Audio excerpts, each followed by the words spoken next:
आप अपना भविष्य नहीं बदल सकते, लेकिन आप अपने कार्य बदल सकते हैं, और कार्य बदलने से आदत बदलेगी और आदत एक दिन आपके भविष्य को बदल देगी। राधे राधे। व्यास एकेडमी बाराबंकी में आपका स्वागत है। हम लोग मैथ्स की सीरीज़ कर रहे थे। मैथ्स में हम लोगों ने स्टार्ट किया था, वैदिक मैथ्स के तरीके से क्वेश्चन को सॉल्व करना सीख रहे थे। ठीक है, बीच में कुछ दिन वीडियोस नहीं पड़ी, कुछ दुखद घटनाएं पारिवारिक रूप से हुई, तो वो मैं शेयर नहीं करना चाहता, इसलिए उसके लिए क्षमा चाहता हूँ। आज से हम मैथ्स की क्लास को कंटिन्यू फिर से करेंगे। ठीक है, तो वैदिक मैथ्स में मैंने आपको बताया था सम ऑफ डिजिट्स के सम के जरिए कैसे क्वेश्चंस को सॉल्व करना था। ठीक है, तो कुछ तरीके बता रहा था, उन तरीकों को मैंने बताया था कि सम ऑफ डिजिट में क्या क्या लगा सकते हैं। कुछ रूल्स रेगुलेशंस हैं, उन रेगुलेशंस को आप सीख लीजिए, समझ लीजिए कहाँ कैसे क्या लगना है, कोई दिक्कत नहीं पड़ेगी आराम से। ठीक है, मैंने आपसे कहा था सम ऑफ डिजिट्स करने में कहाँ कहाँ लगा सकते हैं, प्लस माइनस गुणा भाग स्क्वायर क्यूब सब जगह लगा सकते हैं। ठीक है, मैं आपको बताता हूँ कि प्रतिशत पे भी कैसे ये काम करता है। तो अगर कहीं पर डिजिट मान लीजिए 23% है, ठीक है, 23% मान लीजिए है, और आपको उसको सॉल्व करना, कोई भी डिजिट आ सकती है, तो आपने सीखा होगा कि सर 23% का मतलब होता है 23/100। ठीक है, मैंने कहा था जो चीज़ 23/100 हल करके दिखाएगी वही चीज़ इनके अंकों को जोड़ने पे भी दिखेगा। तो अंकों को अगर आप जोड़ोगे तो ऊपर 2 3 कितना आएगा 5, और नीचे जोड़ोगे 1 0 0 1 क्या आएगा 1, 5 को 1 से भाग करोगे क्या आएगा 5। ठीक, और मैंने कहा जरा इसको जोड़ो तो 2 3 कितना आया 5। तो आप बताओ अंकों को जोड़ने पे भी 5 आ रहा, पूरे प्रतिशत को सॉल्व करने पे भी 5 आ रहा, तो क्या प्रतिशत यहां पर कोई इफेक्ट डाल पा रहा है? नहीं डाल पा रहा है। इसका मतलब है कि कहीं क्वेश्चन में परसेंटेज लिखा भी हो तो परसेंटेज नेग्लेक्ट कर दो, क्योंकि वो बटे में 100 बनेगा, 100 का सम 1 होगा, 1 से डिवाइड करने पे कोई इफेक्ट नहीं आएगा। तो प्रतिशत को आप वैसे ही नेग्लेक्ट कर दो, कहीं पे सॉल्व करने की दिक्कत नहीं है। ठीक, दूसरी बात समझिए कि क्या डेसिमल में ये चीज काम करेगी। तो हम कहते हैं कहीं पे लिखा हो मान लीजिए 2.75, और इसको हमें क्वेश्चन के ड्यूरेशन में सॉल्व करना हो, तो देखते हैं 2.75 अगर हम इसको सिंप्लीफाई करें तो 2.75 में आपको पता अगर पॉइंट यहां से रिमूव करेंगे तो नीचे 00 लग जाएगा 100। आप ऊपर का सम करो तो 7 2 9, मैंने बताया था सम ऑफ 9 0 हो जाता, आप चाहो तो जोड़ते जाओ, नहीं तो 9 को नेग्लेक्ट कर दो। तो यहां बचा कितना 5, और यहां पे सम कितना आएगा 1, और यहां से ये फिर से कितना हो जाएगा 5। समझ पा रहे हैं? अब इसमें देखो आप जरा सा कि अगर ऐसे ही जोड़ते तो 7 2 9 9 5 14 आया ना 14, और 14 के अंकों का योग कितना आएगा 5। यहां पर भी सम 5 आ रहा, यहां पर भी सम 5 आ रहा, तो आप ये बताओ क्या इस पॉइंट का कोई भी इफेक्ट पड़ा? नहीं पड़ा। दैट्स मीन कि पॉइंट यानी डेसिमल, परसेंटेज, ये जो आपके कुछ ऐसी चीजें हैं मैथमेटिकल्स में, उनका सम ऑफ डिजिट पर कोई इफेक्ट नहीं पड़ता। ठीक, हाँ इफेक्ट अगर पड़ता है तो वो है वर्गमूल घनमूल का। ठीक, तो इन चीज़ों को हम वर्गमूल और घनमूल में लगाने के लिए अभी आपको रिस्ट्रिक्ट करेंगे। ठीक है, कि आप घनमूल और वर्गमूल में उस चीज़ को मत लगाएं। उसके लिए मैं आपको दूसरा तरीका बताऊंगा, या इसी तरीके की आगे की बात बताऊंगा। तो अभी तक आप जो मैं क्वेश्चन आज कराऊंगा उस क्वेश्चन के जरिए आप सर क्वेश्चन पे लगाना शुरू करिए। मैंने बताया वैदिक मैथ्स अपने आप में 19 ऐसे पार्ट हैं जिनको हमको पढ़ना होता है, लेकिन उसको शॉर्ट करके हम लोग 5-6 पार्ट में ख़त्म करेंगे। ठीक है, तो कुछ चीज़ों को अभी आप सीखें, हो सकता है कि वो सारे क्वेश्चन पे अप्लाई ना हो, एक से ज़्यादा मेथड लगने हो, तो वैदिक मैथ्स में एक एक चीज़ सीख कर जब हमारे पास अच्छा सा संग्रह हो जाएगा तो सभी चीज़ों पे लगा पाएंगे। ठीक है ना, तो आज मैं आपको सम ऑफ डिजिट्स पे बेस्ड क्वेश्चन करा रहा हूँ, आप उसको सीखिए, समझिए। अच्छा, एक बात और बता देता हूँ कि डिवाइड करने में आप कोशिश करो, जैसे मान लीजिए कहीं पर ऐसे लिखा है कि 69/64, ठीक है, ऐसे लिखा है, यानी 69 को 64 से डिवाइड करना है, क्वेश्चन के ड्यूरेशन के बीच में आ रहा है। तो आप यहां से कहोगे सर 9 माने कुछ नहीं, ऊपर तो सम 7 आया, नीचे 6 4 10 आया। मैंने कहा कि जब भी डिजिट सम आएगा तो उसको जोड़कर एक अंक में बदल लेना है, तो ऊपर 7, नीचे 1 और 0 कितना आएगा 1, 1 से भाग करने पर फिर कितना आ जाएगा 7। यानी अगर नीचे सम 1 आ जाए तो डिवाइड करने वाली भी प्रोसेस अपने आप नेग्लेक्ट हो जाएगी, और सम अगर 1 नहीं आ रहा तो हम 1 बनाने की कोशिश करेंगे। एग्जाम्पल समझिएगा आप, जैसे मान लीजिए मेरे पास दिया जाए कि 8 को 5 से भाग करना है। ठीक, तो आप इसको भाग करके भी इसका डेसिमल निकाल सकते हो। कैसे निकालोगे? 5 से सर 8 को भाग कर देते हैं, 1.6 आ जाएगा, सम आ जाएगा 7। सम अरे आएगा नहीं आएगा, आप लोग तो ऐसे डरते हो इसका डिवाइड करिए 1.6 आएगा। डेसिमल का अभी सीखा है, डेसिमल का कोई इफेक्ट है नहीं है, तो 6 1 कितना आ जाएगा 7। जबकि मैं इसको एक और तरीके से आपको समझाना चाहता हूं कि अगर कहीं पर ये डिवाइड ना करना पड़े तो क्या सोचो माइंड में कि सर 8/5 है, नीचे अगर 1 बनाना है, सम 1 बनाना है, तो 5 को 5 दूनी 10 कर दो, 10 में 1 और 0 होता है। यानी हम एक तरीके से माइंड में अपने आप सोच लें कि अगर नीचे 10 बन जाए, 100 बन जाए, 1000 बन जाए, या ऐसे अंक बन जाए जिनका सम 10, 100, 1000 ऐसा कुछ बन जाए, तो हम उसका सम 1 बना ले जाएंगे। ऊपर 8 दूनी कितना हो जाएगा 16, ऊपर का सम 7, नीचे का 1, 1 से डिवाइड होने पर 7 आ जाएगा।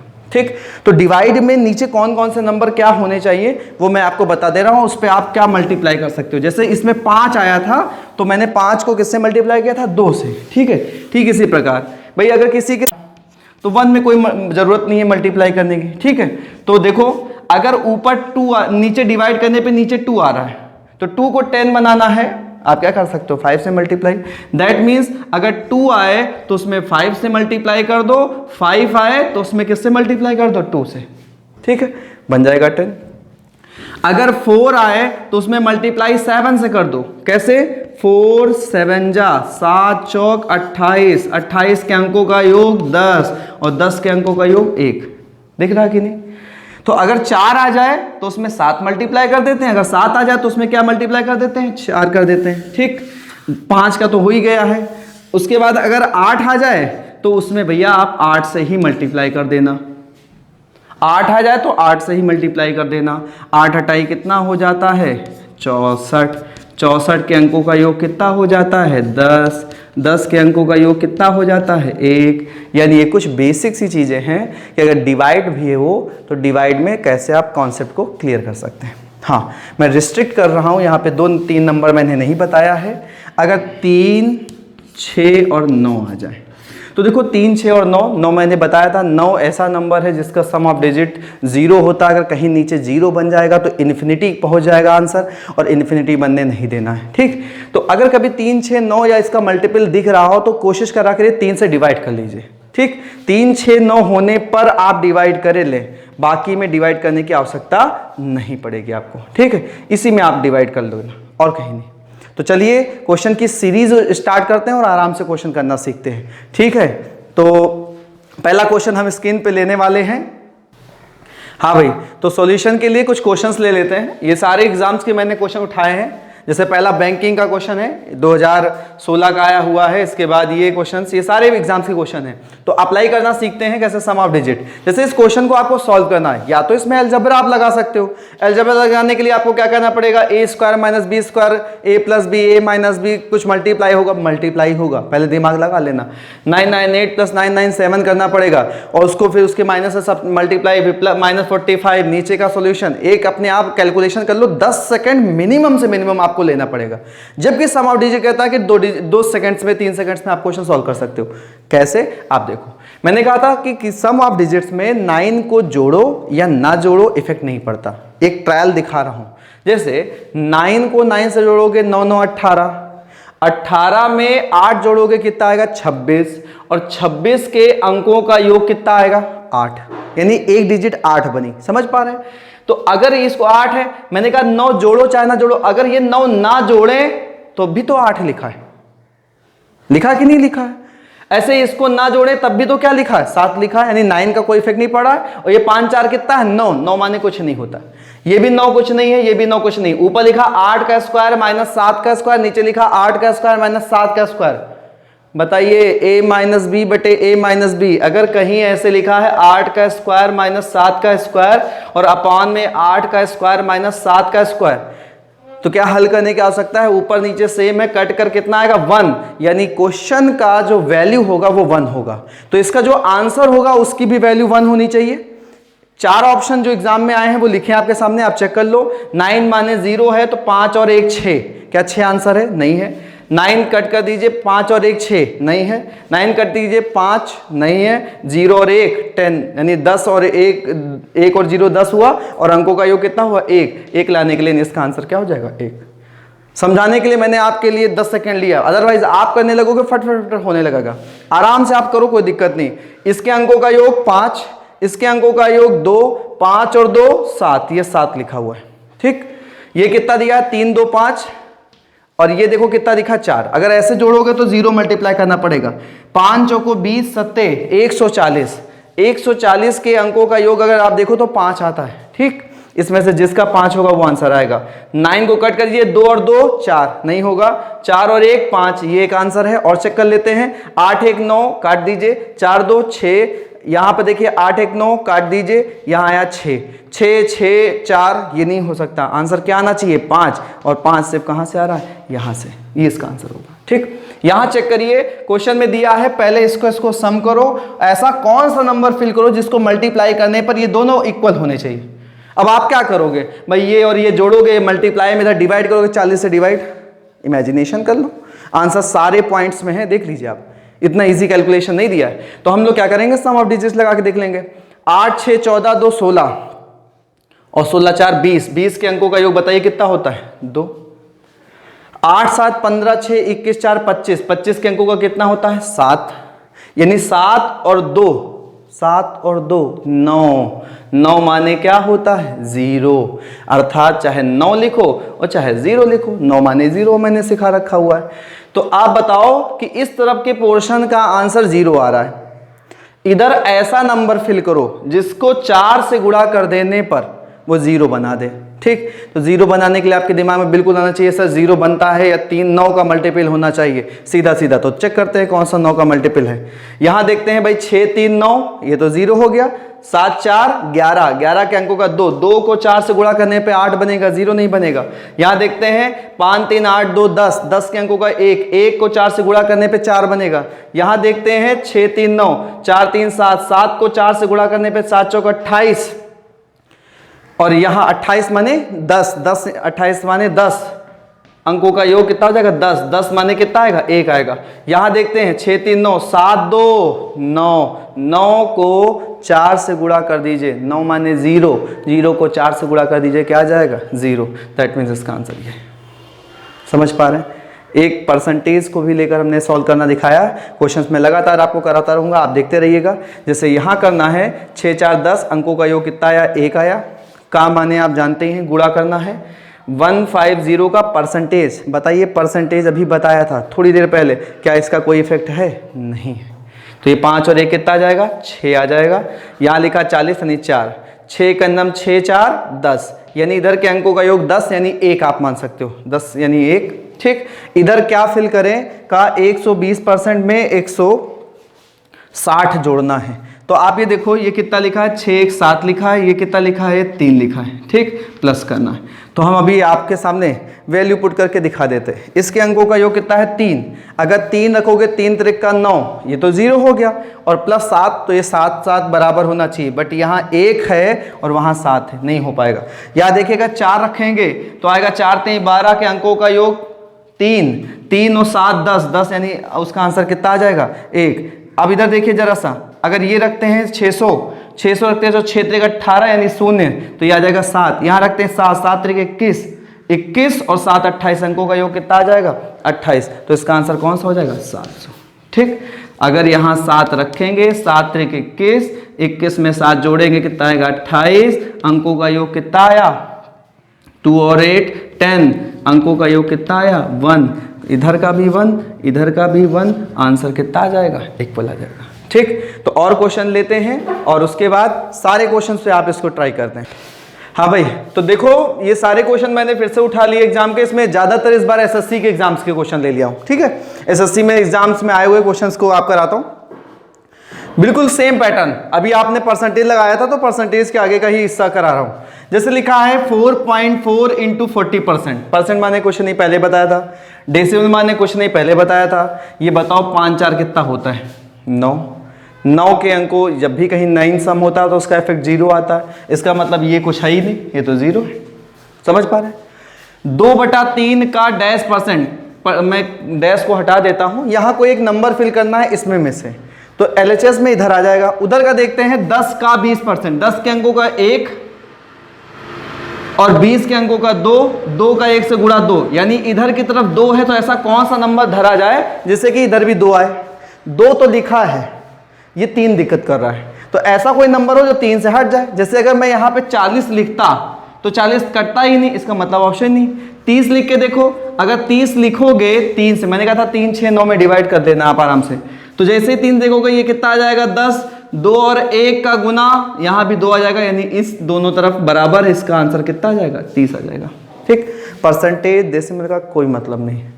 सेम ऐसे यहाँ देखो 7 7 8, 7 7 14 और 8 22, 22 के अंकों का योग 2 2 4। ठीक, ये 4 लिखा है। का 69%, 9 माने कुछ नहीं 6, तो 4 छंग 24, 24 के अंकों का योग बताइए जल्दी से, 24 के अंकों का योग 6, फिर से वही आ जाएगा। ठीक, तो ये आ गया 6, 6 में कुछ जोड़ो कि 6 6 12 6 18, 18 माने अंकों का योग कितना 9, 9 माने अंकों का योग कितना 0, चाहे 9 कहो चाहे 0 को, बात एक ही। तो 6 में क्या जोड़ा जाए, या तो 9 बन जाए या तो 0, यानी 3 आ सकता है अंकों का योग। तो इसमें से देखते हैं जिसके अंकों का योग 3 होगा वही हमारा आंसर हो जाएगा। ठीक है, चेक करते हैं कौन सा आएगा। 8 1 9 खत्म, 9 खत्म, ये 2 1 3, ये हो सकता है। और चेक कर लेते हैं, 2 1 3 3 6 7 8, अंकों का योग 8 आया, 3 3 6 3 9, ये कितना आया 4 आया। यहाँ देखिए 3 6 3 9, 5 3 8 1 9 0। तो आपको क्या चाहिए, 6 में ऐसी चीज जोड़ी जाए जिससे 9 बन जाए, तो 6 में क्या जोड़ी जाए 3, यानी इसका पहला आंसर ऑप्शन हो जाएगा। ठीक, ये देखो भाई, ये तो आपको एसएससी में ऐसे दिखते ही दिखते हैं। p की वैल्यू 102 है, then multiply and find the equation this. आप ये बताओ 102 यानी क्वेश्चन का सम कितना है 2103, यानी यहां आ गया 3। ठीक, यहां आएगा p square minus 6p plus 12, तो सब जगह 3 3 रख के सोच लो। तो जब आप यहां रखोगे 3, 3 का स्क्वायर 9 माने 0, समझ पा रहे हैं। यहां देखो 6 गुणे p का मान अभी बताया कितना आया 3, 6 त्रिक 18, जो भी 9 के मल्टीपल में होंगे वो सब सम ऑफ 9 0 हो जाएगा उसका। तो ये भी कितना हो गया 0। अब बचा क्या, ये 2 और 1 3, ये भी कितना 3, 3 त्रिक का 9, और 9 का फिर से क्या जाएगा 0। इसका मतलब जो क्वेश्चन का पोर्शन है वो आया 0। तो इसमें से जिसका सम 0 होगा वही हमारा आंसर होगा। सारे चेक करके देख लेते हैं। देखो ये तो 0 ही है, 8 1 9, 9 माने 0, ये 0 हो सकता है। ये सारे 0 हैं, इसका आएगा 2, हो नहीं सकता। ये सारे 0 हैं, इसका आएगा 2, ये भी नहीं हो सकता। 8 1 9, ये खत्म, 2 1 3 1 4, 4 नहीं होगा, या तो 9 होगा या तो 0 होगा। तो 9 वाला इसका पहला आंसर कौन सा होगा, ये वाला। ठीक, इधर की तरफ देखिए, मल्टीप्लाई के क्वेश्चंस के फॉर्म में सारे एसएससी के एग्जाम से उठा के लाया हूं मैं क्वेश्चन में। तो इनमें भी हमें एक चीज लगानी है। अब आप सोचो इसको मल्टीप्लाई करें या इसमें फार्मूला अलजेब्रा लगाएं, कुछ लगाने की जरूरत नहीं है, आराम से सोचो। पॉइंट का कोई मतलब है नहीं है। 7 5 12, 12 के अंकों का योग 3, ये 3 गुणे ये 3, 3 त्रिक का 9, बताइए क्या हो जाएगा 0, खत्म कहानी। 5 2 7, 5 2 7, 7 7 49, अपने दिल पर हाथ रख के बोलो। हाँ सर, दिल पे क्यों हाथ रखोगे, उसका गला नहीं दब जाएगा, दिल में तो किसी और को बैठा के रखा है। 49 में 9 क्या हो जाएगा 0, तो ये बचा कितना 4, 7 3 10 5 15 के अंकों का योग कितना आएगा 6, 6 4 10, 10 के अंकों का योग 1, जिसका भी आंसर योग 1 होगा वही होगा। मैं बार बार नहीं चेक करूंगा, इसका योग 1 है, सीधा आंसर आ जाएगा, खत्म कहानी। ये देखो भाई, ये बहुत पेट क्वेश्चन है। आपने देखा होगा कि एसएससी ने तो बिल्कुल धूम चौकड़ी मचा रखी थी। X cube plus Y cube plus Z cube minus 3xy Z equal to X plus Y plus Z bracket में X square plus Y square plus Z square minus X Y minus Y Z minus Z X. सांस लेना भी दूभर है, इतना बड़ा formula है कि सांस थक आती। उस फार्मूले को दिया, अगर इसमें आप गलती से खोलना शुरू करोगे तो ये कैलकुलेशन में अपने आप में 8 से 10 लाइन लेगा, और टाइम का तो मुझे कैलकुलेशन नहीं पता, बट हम अगर सम ऑफ डिजिट से लगा के देखते हैं क्या आता है नहीं आता है। ठीक, कोशिश करते हैं। तो चलिए देखते हैं जरा भाई, ये तो 9 0 हो गया, 2 1 3 6 3 9 पूरा खत्म। ये 9 माने 0, जहां भी 9 वहां पे 0, 7 2 9 0, खत्म कहानी। 5 5 10, 10 के अंकों का योग 1, 1 का क्यूब 1, 7 1 8, 8 का क्यूब 512। तो आप चाहे 512 लिखो चाहे इसको सम कर लो। तो 2 1 3 और 5 3 8, ये 8, ये 1 8 और 1 9, यानी क्वेश्चन का सम आया 9। 9 माने 0, आंसर क्या हो जाएगा 0। लास्ट एक और क्वेश्चन मैं करा रहा हूं। मैंने आपको एक रिस्ट्रिक्शन दिया था कि इसको हम स्क्वायर क्यूब पे नहीं लगाते हैं, तो मैं आज की बात को पूरी कंप्लीट करके जा रहा हूं। देखो इसमें क्यूबिक रूट लगा है, क्यूबिक रूट पे नहीं लगा सकते, लेकिन अगर हम क्वेश्चन का क्यूब कर दें तो जो आंसर आएगा उसका भी क्यूब होगा, यानी उसके रूट को आप हटा दो। ठीक है, तो देखो आप जरा p का मान है 999, अपने दिल पे हाथ रख के बताओ बच्चों ये क्या लिखा है, 0 लिखा कि नहीं लिखा है, क्योंकि हर 9 का मतलब 0। आप बताओ 0 से किसी को भी मल्टीप्लाई करोगे 0 होगा कि नहीं होगा, यानी क्यूबिक रूट के अंदर क्या लिखा 1। अगर इस पूरे का हम क्यूब कर देंगे तो यहां से क्या निकल के आएगा 1। तो यानी क्वेश्चन का जो रिजल्ट है वो 1 आया। ऐसे ही आंसर का भी रिजल्ट क्या आना चाहिए 1, लेकिन क्वेश्चन का क्यूब किया है तो उसके आंसर का भी आप क्यूब करके देखो और जिसमें 1 आएगा वही आपका आंसर होगा। समझ पा रहे कि नहीं? आइए हम चेक करके देख लेते हैं। 2 1 3, भाई साहब 3 का क्यूब 27, 27 के अंकों का योग 9, 9 माने 0, 9 और 9 काट दीजिए। 8 का क्यूब 512, अंकों का योग कितना आएगा 8, 9 माने 0, 1 के अंकों का योग कितना आएगा 1, क्वेश्चन का भी 1, आंसर का भी 1, इसका मतलब इसका आंसर कितना आएगा 1000। तो बच्चों इन 2 क्लासेस के अंदर हम लोगों ने सम ऑफ डिजिट सीखा है, उससे रिलेटेड क्वेश्चंस किए हैं। आपको इस तरह के बहुत सारे क्वेश्चंस मैं आपको प्रोवाइड कर दूंगा। ठीक है, आने वाले वीडियोस में क्वेश्चंस की मैं लिस्ट भी डाल दूंगा, आराम से आप क्वेश्चंस करिएगा। बहुत सारे बच्चे कहते हैं सर इसके क्वेश्चन नहीं मिलते, तो मैं आपको बेसिक सारे क्वेश्चन डाल दूंगा। ठीक है, नीचे के कमेंट बॉक्स में आप डाल दीजिएगा, अगर कहीं कोई दिक्कत है समझने में तो भी मैं बता दूंगा। ठीक है, और अगली वीडियोस हम लोग अब चैप्टर वाइज स्टार्ट करेंगे, परसेंटेज, प्रॉफिट लॉस वगैरह ऐसे करके सीरीज में। ठीक है, तो आज के लिए इतना ही। राधे राधे।